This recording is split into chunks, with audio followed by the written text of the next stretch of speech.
اللہ کے رسول علیہ الصلوۃ والسلام کے غزوات ہیں یا آپ کی جنگیں ہیں، اس میں کتنے لوگ قیدی بنے اور پھر قیدیوں کے ساتھ کیا سلوک کیا گیا؟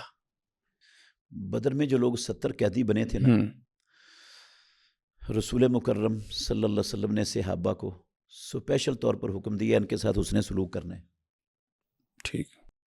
ان کے اوپر ظلم نہیں کرنا، ان میں سے کسی کی ڈانٹ ڈپٹ اختیار نہیں کرنی، کسی کو تان و تشنیع نہیں کرنی، ان پر ان کے ساتھ اچھا سلوک کرنا ہے۔ صحابہ رضوان اللہ علیہم اجمعین معاشی طور پر بہت کمزور حالت تھی اس وقت مسلمانوں ہوں کی، ان کے پاس کئی دن کھانے کے لیے راشن کا لقمہ بھی نہیں ہوتا تھا، کھجوروں اور پانی پر اکثر گزارا ہوتا گزارا تھا۔ چلتا تھا۔ اگر کہیں ان کو ان قیدیوں کی موجودگی میں کھانا میسر آ گیا نا، جو کی روٹی مل گئی یا گندم کی روٹی مل گئی، تو وہ خود کھانے کی بجائے ان مشرک قیدیوں کو کھلا دیتے تھے جن کے جرموں کی فہرست بڑی لمبی تھی، جنہوں نے 13 سال مسلمانوں پر ظلم و ستم کے پہاڑ توڑے تھے۔ یہ حسن سلوک قیدیوں کے یہ ساتھ۔ حسن سلوک ہے۔ ہوں کسی ایک اور یہ بات مشرکین مکہ بھی مانتے تھے کہ محمد الرسول اللہ صلی اللہ علیہ وسلم ہمارے کسی قیدی مرد کے ساتھ یا عورت کے ساتھ یا بچے کے ساتھ کسی قسم کی کوئی زیادتی نہیں کریں گے، یہ ان کو بھی یقین تھا اس بات پر۔ صحیح۔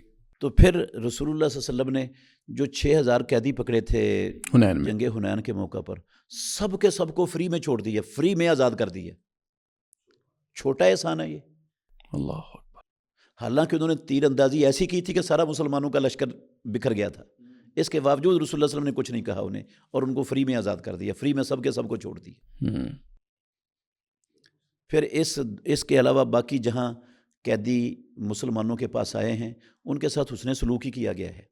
ان بدر کے قیدیوں کو بھی رسمی سا فدیہ لے کر چھوڑ دیا سب کو، اور جن کے پاس فدیہ نہیں تھا نہ ان پر کوئی تشدد کیا، نہ کوئی ظلم کیا، نہ ان پر زیادتی کی، نہ ان کے ساتھ کوئی غیر انسانی فعل یا حرکت کی، بلکہ ان کو یہ کہہ دیا کہ تم 10 مسلمانوں کو پڑھنا لکھنا سکھا دو اور تم آزاد ہو۔ لو، یہ کام کروا کے ان کو آزاد کر دیا جن کے پاس فدیہ نہیں تھا۔